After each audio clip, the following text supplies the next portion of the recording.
This technique is done in a short sitting position to work on knee mobility, focusing on the joint between the tibia and the femur. So again, I'll show on the skeleton first, and then I'll show on the knee over here how this technique can be done. So what I'm going to do is apply a little bit of traction to the lower leg towards the floor, and then at the same time I'm going to apply a relative posterior glide to the tibia in a relatively flexed position. So again, be as close to the barrier as possible for flexion.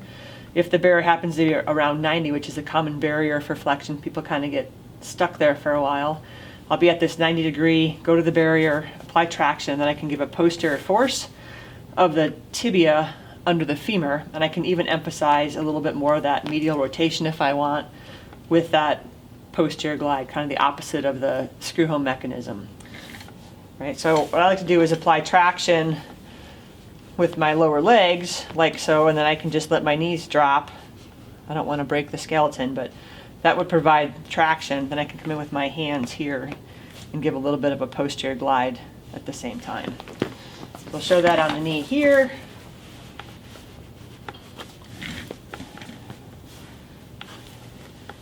So assuming the block in mobility is about 90 degrees, I can come like this, hopefully with the soft part of my lower legs, just let my legs drop into some extension of my knees. That applies a little bit of traction to the joint between the tibia and femur, leaving two hands free then to come in on the front of the tibia and just give it a relative posterior glide.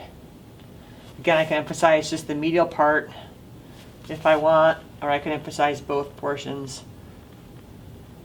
with that posterior glide to increase flexion from an arthrokinetic standpoint at the knee. It's a nice technique. It works really well for people who maybe can't get supine or don't tolerate that much mobility in supine. It's a pretty gentle technique. Could also come from the opposite direction, still provide traction, scoop behind and just give a little bit of an anterior glide.